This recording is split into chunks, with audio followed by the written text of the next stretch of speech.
Sriman Narayana Narayan Hari Hari Sriman Narayana Narayan.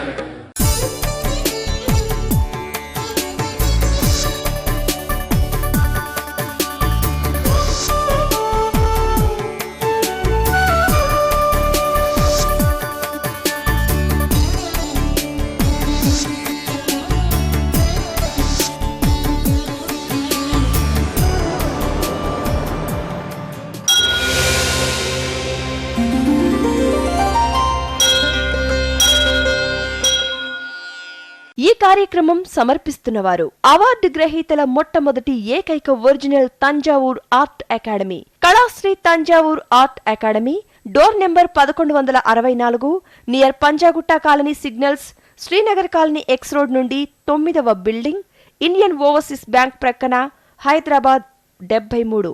Website www.kalasriarttemple.com. Sriman Narayana Narayan Hari Hari Sriman Narayana Narayan Hari Hari. Sriman Narayana Narayan Hari Hari Sriman Narayana Narayan Hari Hari. త్రికళా జ్ఞానంలోనికి సుస్వాగతం. ఈ వారం ఒక విచిత్రమైన విషయాన్ని తెలుసుకోబోతున్నాం. అందరికీ తెలిసిన విషయమే, కానీ తెలియంది కూడా ఒకటి ఉంది. జంతువులలోనే అతి భారీ కాయం గల జంతువు ఒకటి ఉంది. దానికి హస్తము కూడా ఉంది. మానవులకే కదండి హస్తం ఉంటుంది, జంతువుకు హస్తం ఎక్కడుంటుంది? 4 కాళ్ళు ఉంటాయి, కానీ హస్తాలంటూ ఎక్కడైనా ఉంటాయా అని ఆశ్చర్యపోకండి. నీటిలో పడ్డ గుండు సూదిని మనం తీయడానికి కాస్త తడబడుతుంటాం, కానీ ఏనుగు మాత్రం తన భారీ కాయంతో వంగి తీయక తొండంతో సునాయాసంగా క్షణంలో తీసి అందివ్వగలదు. అతి సూక్ష్మమైన దృష్టితో ఆ గుండు సూదిని తీసి మన చేతికి అందివ్వగలదు.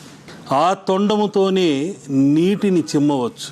ఆ తొండముతోనే కానుకలు అందుకుని ఆశీర్వదిస్తుంది. ఆ తొండముతోనే కొమ్మలను విరిచి ఆహారంగా స్వీకరిస్తుంటుంది. కాబట్టి ఆ కరిరాజుకు మాత్రమే తొండం అన్నది హస్తములా ఉపయోగపడుతూ ఉంటుంది. తొండాన్నెత్తి గీంకారం చేస్తుంటుంది. అటువంటి హస్తంలా ఉన్న తొండము ఉంది కాబట్టి ఆ కరిరాజుకు హస్తి అనే నామము కూడా వచ్చింది. హస్తి అంటే మరొక అర్థం కూడా ఉంది. ఆ ఏనుగుకు శిరస్సు మొత్తమే తొండము చెవులపైన చూశారంటే తెల్లటి మచ్చలుంటాయి, కమలాలు వికసించినట్లుంటాయి. ఆ మచ్చలని కూడా హస్తి కమలములు అంటారు. ఆ హస్తి యొక్క తత్వాన్ని కలిగినదే ఏనుగు. అందుకని మనం దేవాలయానికి వెళ్ళినప్పుడు ఆ హస్తి విఘ్నేశ్వర తత్వముతో మనల్ని ఆశీర్వదించమని కానుకలు అందించి తొండములతో ఆశీస్సులు అందుకుంటుంటాం. అతి శక్తివంతమైన ఆ హస్తము, ఆ తొండము త్రిశక్తుల తత్వముతో మనకు పాజిటివ్ ఎనర్జీ అనేది అందచేస్తుంటుంది. అదేవిధంగా ప్రతి ఒక్క వ్యక్తి హస్తములోనూ నవగ్రహ అనుగ్రహ తరంగాలు ఇక్కడ పరిభ్రమిస్తుంటాయి. పంచభూతముల కారకములై 5 వేళ్ళుంటాయి. ఎవరినైనా తిట్టినప్పుడు ఇలా శపిస్తుంటాం. అదే ఆశీస్సులు అందిస్తున్నప్పుడు ఇలా అంటుంటాం. మాటకు ముందు ఈ హస్తమే ఉపయోగపడుతుంటుంది. ఇలా పాము బుస కొట్టిందండి అంటారు, జాగ్రత్త అంటుంటారు. ఇలా వెళ్ళండి అని ఈ హస్తంతోనే మార్గాన్ని సూచిస్తుంటారు. ఏడవకమ్మా అని ఇలా కన్నీళ్లు తుడుస్తున్నట్టు సైగ చేస్తుంటారు. నిశ్శబ్దంగా ఉండాలి, అల్లరి చేయొద్దు అని ఇలా చెప్తుంటారు. ఇలా హస్తముద్రలు ఎన్నెన్నో ఉన్నాయి. ఆ హస్తముద్రల గురించి వారం ఒక్కొక్క ముద్ర మీకు తెలియచేస్తూ వస్తున్నాను. ఈ హస్తముద్ర గురించి, హస్త నక్షత్రాన్ని గురించి ఈ వారం తెలుసుకుందాం. హస్త నక్షత్రములో త్రికళ జ్ఞానానికి అతి సన్నిహిత సంబంధం ఉంది. త్రికళ జ్ఞానం ఇక్కడ మీకు వివరించి చెప్పాలి. హస్త నక్షత్రానికి రాశ్యాధిపతి బుధుడు, గ్రహాధిపతి చంద్రుడు, అధిపతి సూర్యుడు. ఈ నక్షత్ర సూర్యుడు ఆత్మకారకుడై ఉన్నాడు, చంద్రుడు మనోకారకుడై ఉన్నాడు, బుధుడు బుద్ధికారకుడై ఉన్నాడు. త్రికళ గ్రహములు, త్రికళ దేవతలు ఏకమై ఈ హస్తములో ఉన్నాయి. బుద్ధి బలము లోపించిన, ఆత్మబలం లోపించిన, మనోబలం లోపించిన మనం ఏ పనిని చేయజాలం. అన్నింట అపజయమే. చేసే పనిని సక్రంగా చేయలేం. ఒక అందమైన చిత్రాన్ని చిత్రించాలన్నా చిత్రించలేం. ఒక రాత పని రాయాలన్నా కూడా చేయలేం. ఇంటిని అలంకరించాలన్నా, మాట మంచిగా మాట్లాడాలన్నా ఈ 3 గ్రహముల త్రికోణ శక్తి లేకుంటే మనం అందంగా మాట్లాడలేము, చేతులు అందంగా ఉండవు, అపరిశుభ్రంగా ఉంటాయి. లేనిపోని గొడవలతో, చికాకులతో పోరాటకరమైన జీవితంగా ఉంటుంది. ఈ హస్త నక్షత్రం అందుకనే అభయం ఇస్తున్న హస్తాన్ని మనం పూజించాలి. ప్రతి దేవతా చిత్రాన్ని చిత్రించేటప్పుడు, అభయహస్తాన్ని చిత్రించేటప్పుడు బుద్ధి బలం ఇచ్చే బుధుడిని, మనోబలాన్ని ఇచ్చే చంద్రుడిని, ఆత్మకారకుడైన సూర్యుడిని ప్రార్థిస్తూ ఈ త్రికళ దేవతల అనుగ్రహముతో, ఈ త్రికోణ తత్వముతో హస్తాన్ని చిత్రించాలి. ఈ త్రికోణ తత్వముతో ఉన్న అభయ హస్తము నవగ్రహ అనుగ్రహ తరంగములను అందించేది. పంచభూత తత్వములు కలది. జల భూతత్వము, ఆకాశతత్వము, వాయుతత్వము, అగ్నితత్వము. ఈ 5 పంచభూతములే మనకు ఆధారభూతములు. మనకే కాదు, జీవకోటి మొత్తానికి ఆధారం. ప్రపంచమంతా నీరు లేకుంటే ప్రకృతి లేదు, వాయువు లేకుంటే మనం శ్వాసించలేము, అగ్ని లేకుంటే వెలుగన్నది లేదు, భూమి లేకుంటే నిలబడలేము, ఆకాశం లేకుంటే సూర్య చంద్రులే లేరు. ప్రకృతి మొత్తం శూన్యం. కాబట్టి ఈ హస్త నక్షత్రాన్ని గురించి అనంతమైన విషయాన్ని తెలుసుకోబోతున్నాం. ఈ హస్త నక్షత్రానికి అధిదేవత గీంకారం చేస్తూ ఓంకారాన్ని నిత్యం పూరిస్తూ ఉన్న హస్తీముఖము కల విఘ్నేశ్వరుడు. అటువంటి విఘ్నేశ్వరుడి ఆదిదేవుడైన చిత్రాన్ని ఇప్పుడు నేను ముద్రగా చిత్రించి చూపుతున్నాను. త్రివేణి సంగమ కాణిపాక గణేశ ముద్రని ఇప్పుడు మనం దర్శించుకుంటున్నాం. ఈ హస్త నక్షత్ర జాతకులకు చంద్రుడు అధిపతి, సూర్యుడు రాశ్యాధిపతి, బుధుడు కన్యారాశి అధిపతి.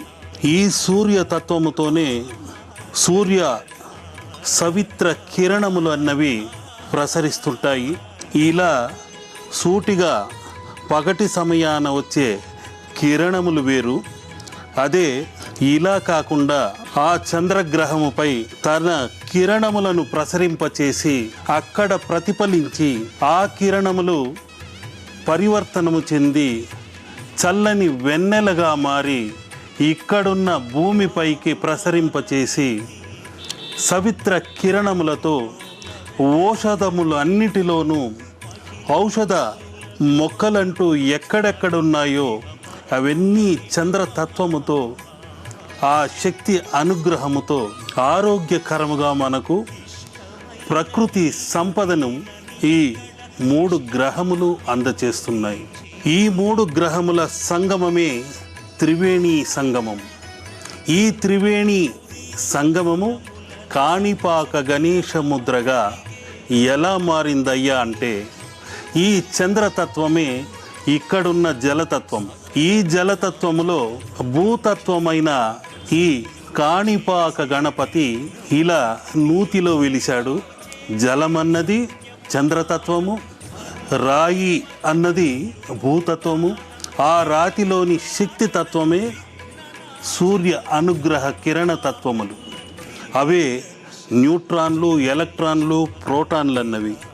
ఇందులో దాగిన చిత్ర చిదంబర రహస్యం త్రివేణి సంగమమై ఇలా నిత్యం మనకు అదృష్ట కిరణములను అందిస్తూ, ఆరోగ్య సౌభాగ్యములను అందిస్తూ, త్రివేణి సంగమమై ఆ కాణిపాక గణపతి యొక్క వరముద్రతో, మోదుక హస్తముతో ఇలా ఆశీస్సులై మనకు నిత్యం అందుతూనే ఉంటాయి. ఈ త్రివేణి సంగమ కాణిపాక గణేశ ముద్రలో మరొక హస్తము కూడా దాగి ఉంది. ఈ గణపతి హస్తమే కాకుండా అక్షర రూపములో ఇలా హస్తం అన్నది దాగి ఉంది. ఈ హస్త నక్షత్ర అక్షర రూపం ఈ గణపతిలో ఈ విధంగా మనకు సాక్షాత్కరిస్తుంది. హస్తీముఖుడైన ఆ వరసిద్ధి వినాయకుడు ఈ విధంగా అభయహస్తము ఇవ్వటానికి నేను ఈ నూతిలో వెలిశాను. ఎటువంటి నూతిలో పడ్డవారినైనా, గోతిలో పడ్డవారినైనా పైకి చేరదీసేందుకు నేనున్నాను. నా మోదుక హస్తం ఉంది, నా అభయ హస్తం ఉంది, నా వరద హస్తం ఉంది. నా వద్దకు రండి, మీకు అన్నింటా విజయాన్ని చేకూరుస్తాను అని ఈ విధంగా హస్త నక్షత్ర అక్షర ముద్రలో ఆ కాణిపాక వర సిద్ధి గణపతి ఏ విధంగా ఉన్నాడో ఇంకొద్దిసేపట్లో చంద్రతత్వమై, సూర్యతత్వమై, భూతత్వమై, ఆ హస్త నక్షత్ర త్రిగ్రహముల సంగమమై, త్రివేణి సంగమమై, ఆ సంగమము నుండి అతి శక్తివంతమైన అదృష్ట తరంగములు, హరిద్ర తరంగములు అన్నీ మీ ఇంట ప్రవేశించి మీ ఇంటలోని దోషములన్నీ తొలగిపోవాలని కోరుకుంటున్నాను. జయ జయ శుభకర వినాయక శ్రీకాణిపాక వర సిద్ధి వినాయక. జయ జయ శుభకర వినాయక. ఈ త్రికళాజ్ఞాన సంపన్న రూపం ముద్రతో, లక్ష్మీకర కటాక్షంతో అన్నింటా విజయాన్ని కలిగిస్తానంటూ ఈ వరసిద్ధి వినాయకుడు ఓంకారమూర్తి అయి గీంకారం చేస్తున్నాడు. ఆ హస్త నక్షత్ర జాతకులకనే కాకుండా ప్రతి ఒక్కరికి ఈ ముద్ర వలన లక్ష్మీకర అనుగ్రహ తరంగాలు ఈ హస్తము నుండి, ఈ మోదుక హస్తము నుండి, ఈ అభయ హస్తము నుండి, ఈ వరద హస్తము నుండి అన్నింటా విజయ పరంపరలు మీరు అందుకోవాలని కోరుకుంటున్నాను.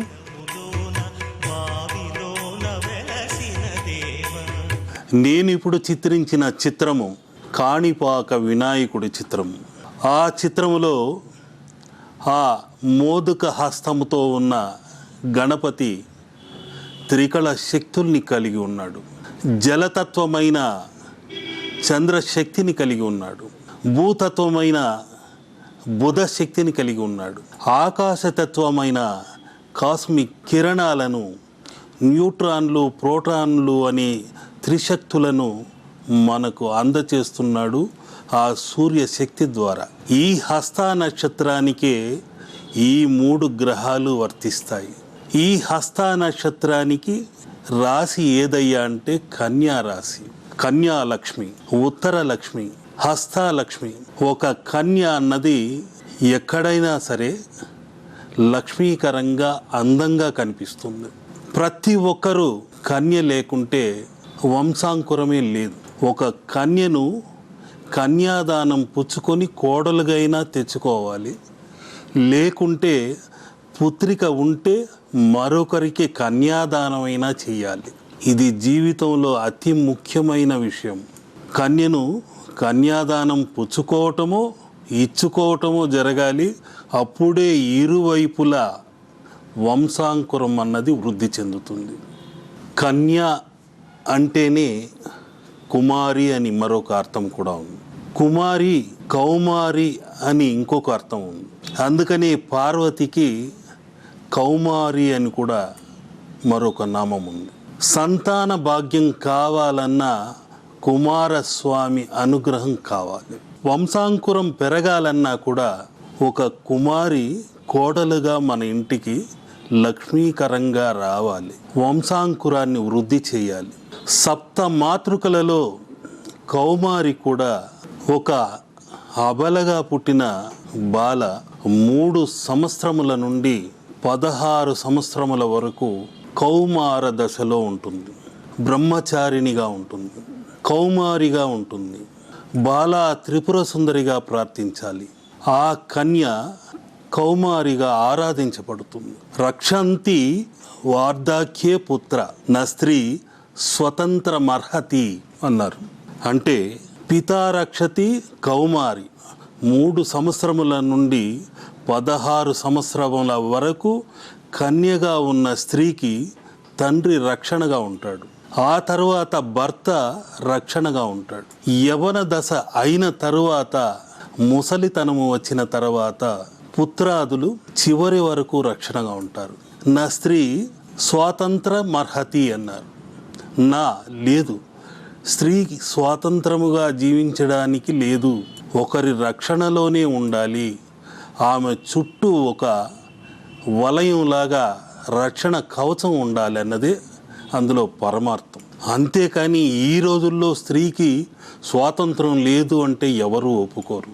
స్త్రీలు అతివేగంగా ముందంజ వేస్తున్నారు, పురుషుల కంటే ముందడుగు వేస్తున్నారు, తెలివితేటల్లో కూడా ముందడుగు వేస్తున్నారు. కాబట్టి ఆ రోజులు పోయాయి. అయినా ఈ ముఖ్యమైన కన్యా రాశి గురించి చెప్పుకుంటున్నాం కాబట్టి ఆ కన్య యొక్క విలువ తెలుసుకోవడానికే నేను ఇవన్నీ చెప్పాను. ఈ సమయంలో మనం పంచకన్యల గురించి ముఖ్యంగా స్మరించుకోవాలి. అహల్య, తారా, ద్రౌపది, సీతా, మండోదరి, తారా తదా పంచకన్యా స్మరే నిత్యం మహాపాతక నాశనం అన్నారు. ఈ 5 వేళ్లలోనే పంచకన్యలను మనం స్మరిస్తూ ఉంటే ఎటువంటి పాతకములైనా తొలగిపోతాయన్నది అది వేదవాక్కు.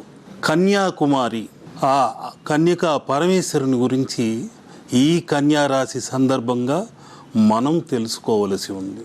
కన్యాకుమారి అనే త్రికోణ ఆకారము ఉన్న భారతదేశంలో చిట్ట చివర త్రిసంగమము, అతి శక్తివంతమైన సముద్రములు, అరేబియా సముద్రము, బంగాళాఖాతము, హిందూ మహాసముద్రము, 3 సముద్రములు త్రివేణి సంగమమై ఆ కన్యాకుమారి పాదాల చెంత అలలై ఉత్పన్నమై అతి శక్తివంతమైన అదృష్ట తరంగాలను ఆ పాదాల చెంతకు అర్పిస్తుంటే మనం ఆ కన్యకా పరమేశ్వరిని ధ్యానిస్తూ ముందడుగు వేయాలి.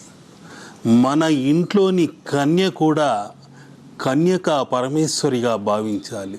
ఇంటికి తెచ్చుకున్న కోడలైన కన్యను కూడా లక్ష్మి ఇంట్లోకి అడుగు పెట్టిందని ఆహ్వానించాలి. అంతేకాని వారిని రాచి రంపాన పెట్టకూడదు. వారు ఎంత సంతోషకరంగా ఉంటారో ఆ ఇంట గృహలక్ష్మి తాండవిస్తుంది, ధనలక్ష్మి కనకదార వర్షాన్ని కురిపిస్తుంది. అందుకనే ఇప్పుడు నేను కన్యకా పరమేశ్వరి ముద్రని చిత్రించి చూపుతున్నాను. హస్తవాసి కన్యారాశి ధనధాన్య ముద్రని ఇప్పుడు నేను చిత్రించి చూపుతున్నాను. వాసవి పరమేశ్వరి శ్రీ కన్యకా పరమేశ్వరి, వాసవి పరమేశ్వరి శ్రీ కన్యకా పరమేశ్వరి సకలలో. హస్తవాసి కన్యారాశి ధనధాన్య ముద్రని ఏ విధంగా ఉందో ఇప్పుడు సందర్శించుకుంటున్నాము. ఈ ముద్రని చిత్రించేటప్పుడు కూడా అతి శక్తివంతమైన మంత్ర తరంగములను అందులోకి ప్రసరింపచేయాలి. ఓం శ్రీం సర్వమాయా హస్త స్వరలయ హస్త సర్వప్రియాయ హస్త అప్రమేయ హస్త అనంతమయ హస్త విశ్వలయ హస్త సర్వకేంద్రాయ హస్త సర్వశక్తి హస్త సూర్యనేత్రాయ హస్త దేవీ దేవాయ హస్త చంద్రాయ హస్త గుహ్య దుహ్య పరమ కారణాయ నిష్కలాయ హస్త కాలగర్భాయ హస్త ఈ మంత్రాల్ని జపిస్తూ కాలాతీతాయ హస్త అంటూ త్రికళ జ్ఞాన రూపాయ హస్త అంటూ కాల స్వరూపాయ హస్త అంటూ శ్రీ మౌనముద్రాయ హస్త అంటూ నిర్విశేషాయ హస్త అంటూ ఆది మధ్యాంతరహితాయ హస్త అంటూ అష్ట దిక్పాలకాయ హస్త అంటూ నాదబిందు చిత్కళతీతాయ హస్త అంటూ నిత్యాయ హస్త అంటూ విశ్వపాలకాయ హస్త అంటూ సకల భూత ప్రియాయ అంటూ సర్వరక్షణాకరాయ అంటూ సర్వవశీకరణాయ హస్త అంటూ ముక్తికరాయ సేవితాయ అంటూ అత్యద్భుత మహిమాన్విత శక్తి తరంగ హస్తాయ అంటూ శతసహస్రకోటి సూర్యచంద్ర నేత్రాయ హస్త అంటూ నిర్విశేషాయ హస్త అంటూ ఇలా హస్తీతత్వ ముద్రలను మనం చిత్రించగలిగితే తప్పనిసరిగా ఆ శక్తి యొక్క తరంగములు రూప దృక్ నామ దృశ్యాత్మత కార్యాచరణ సర్వలక్షణ సర్వవిలక్షణ సర్వ కారణమై సర్వ జనన సర్వ మరణ సర్వజీవ కోటికి శరణాగత హస్తాగత అభయహస్త వరదహస్త ముద్రహస్త శరణం అంటూ పాహిమాం అంటూ ఆ కన్యకా పరమేశ్వరుని ఆ తల్లిని త్రివేణి